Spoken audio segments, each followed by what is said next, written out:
সুপ্রিয় দর্শক, আসসালামু আলাইকুম। মাঝে মধ্যেই অনেকেই আমাকে জিজ্ঞাসা করেন যে আওয়ামী লীগ ফিরতে পারবে কিনা। 5 আগস্ট যে দলটির পতন হয়েছে এই দলটি আসলে কবে ফিরবে, কিভাবে ফিরবে, এগুলা নিয়ে অনেকের সঙ্গে আলোচনা হয়।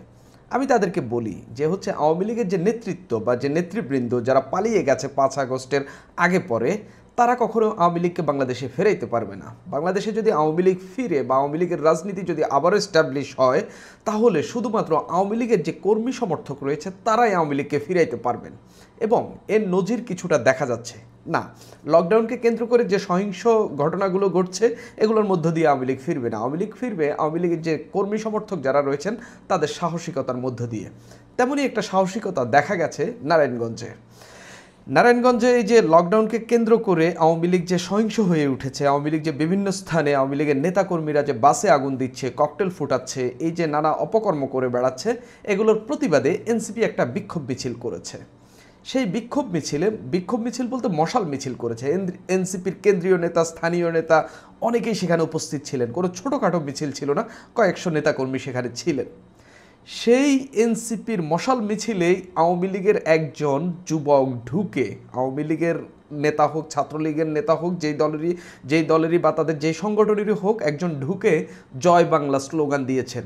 দেখেন, এনসিপির মতো একটা রাজনৈতিক দল, যেই দলটির নেতারা যদি আওয়ামী লীগের কোনো নেতাকর্মীকে এখন সামনে পায়, তাও আবার লকডাউন ঘোষণা করার আগের দিন, যখন আবার লকডাউন যেদিন পালন করা হবে তার আগের দিন অর্থাৎ 12 তারিখ রাতে, বুধবার রাতে, মানে পরের দিন লকডাউন, তখন যদি আওয়ামী লীগের নেতাকর্মী কাউকে পায়, এনসিপির নেতারা ডিরেক্ট ফিসে ফেলবে।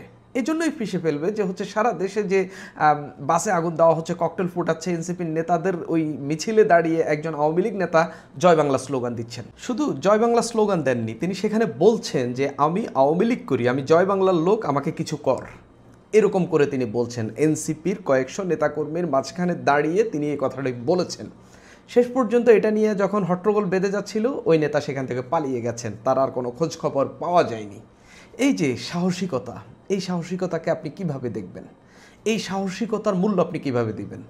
এই যে গত আওয়ামী লীগের যে শাসন আমল আমরা দেখেছি, 2014 সালের আগে পর থেকে 2024 সাল পর্যন্ত বিএনপি, তারপরে জামাত শিবিরের নেতাকর্মীদেরকে যখন ধরে নিয়ে যাচ্ছিল পুলিশের সামনে দাঁড়িয়ে, বিভিন্ন সময় বিএনপির নেতাকর্মীরা সাহসিকতার পরিচয় দিয়েছেন, জামাত শিবিরের নেতাকর্মীরা সাহসিকতার পরিচয় দিয়েছেন এবং পুলিশের সামনে দাঁড়িয়ে স্লোগান দিয়েছেন। আওয়ামী লীগের নেতাদের মুখোমুখি দাঁড়িয়ে তারা স্লোগান দিয়েছেন এবং বাকবিতণ্ডা করেছেন এবং তাদের সঙ্গে লড়াই করেছেন, রাজনৈতিক লড়াই। এই সাহসিকতার কারণে আমরা দেখলাম 2024 সালের জুলাই আগস্টে একটা চূড়ান্ত আন্দোলনের রূপ নিল এবং সেই আন্দোলনে সফলতা পাইল এবং আওয়ামী লীগ পালিয়ে গেল।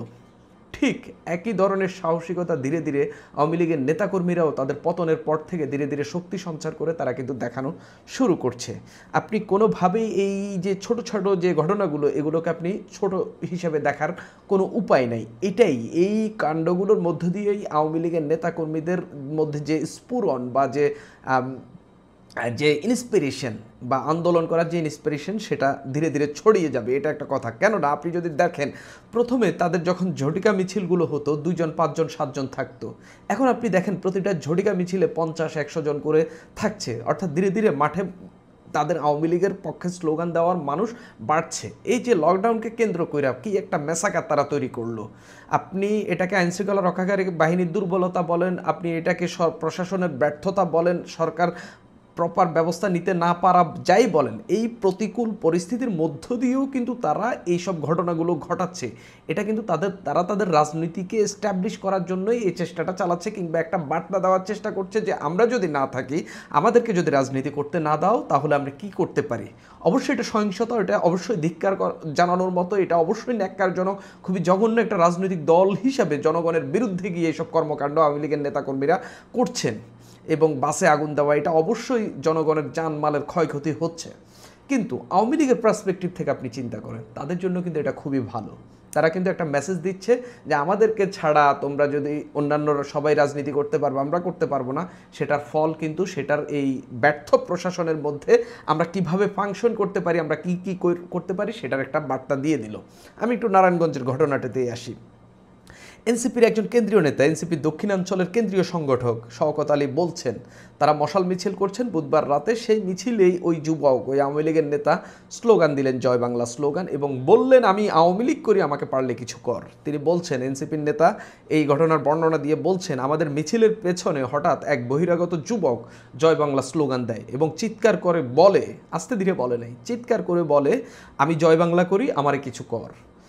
তখন আমাদের মিছিলের পেছনের অংশে কয়েকজন সদস্য ছিল, তারা এসে ডাক দিলে সঙ্গে সঙ্গে ছেলেটিকে ধরতে যাই, কিন্তু ততক্ষণে ওই যুবক দৌড়ে পালিয়ে যায়।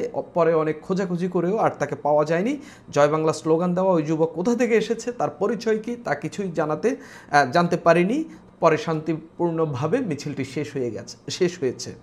আপনি দেখেন যে যখন এনসিপির নেতাদের নেতৃত্বেই তো হচ্ছে আওয়ামী লীগের পতন হয়েছে। এই এনসিপি নেতাদের এনসিপির অন্যতম একজন নেতা হাসনাত আবদুল্লাহর আন্দোলনের ফলেই তো আওয়ামী লীগ নিষিদ্ধ হয়েছে, কার্যক্রম নিষিদ্ধ হয়েছে।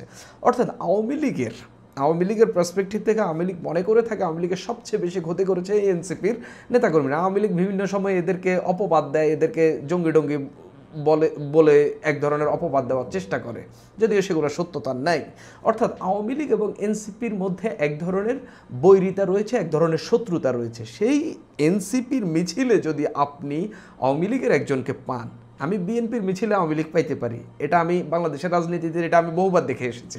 জামাতের মিছিলে আমি আওয়ামী লীগ পাইতে পারি, আওয়ামী লীগের মিছিলে আমি জামাত পাইতে পারি, তারপরে বিএনপির মিছিলে আওয়ামী লীগের মিছিলে আমি বিএনপি পাইতে পারি। এটা আমরা দেখে এসেছি, এটা আমাদের অভ্যাস হয়ে গেছে।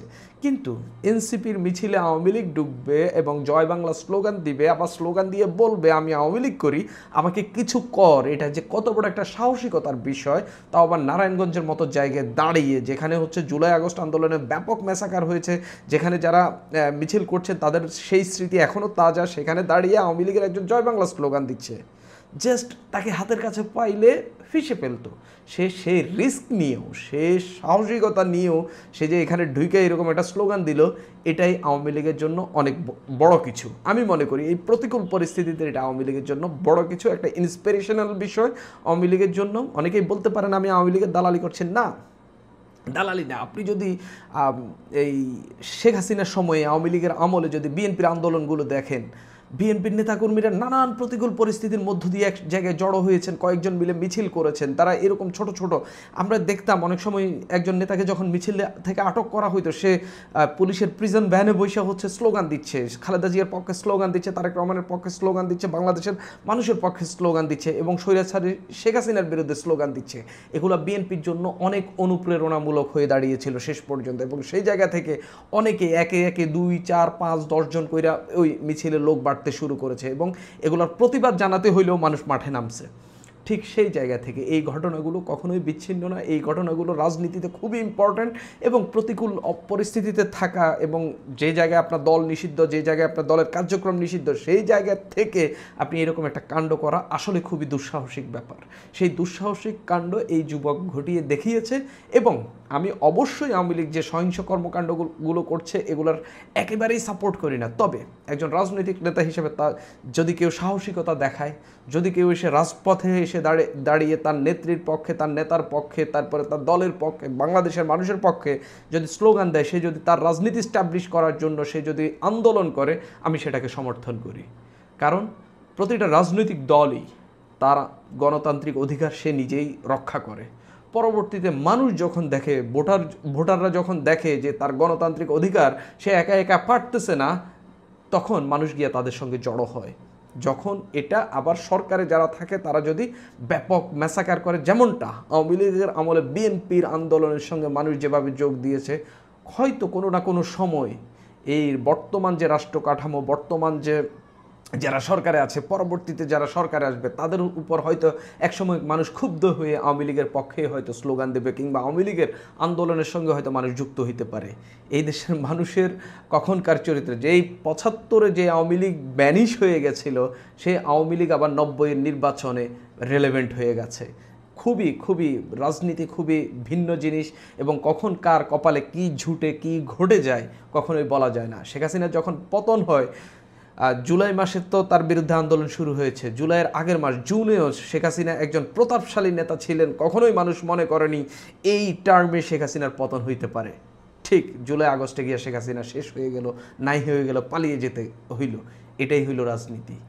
রাজনীতি ঠিক এরকম যে বিএনপি জুন জুলাইয়ের আগে বিএনপিকে কেউ কাউন্টই করতেছে না, মনে করছিল যে বিএনপি কিছুই পারবে না, সেই বিএনপি এখন বাংলাদেশের রাজনীতিতে সবচেয়ে বড় দল এবং আগামীতে সরকার গঠন করবে বলে অনেক মানুষ বিশ্বাস করে।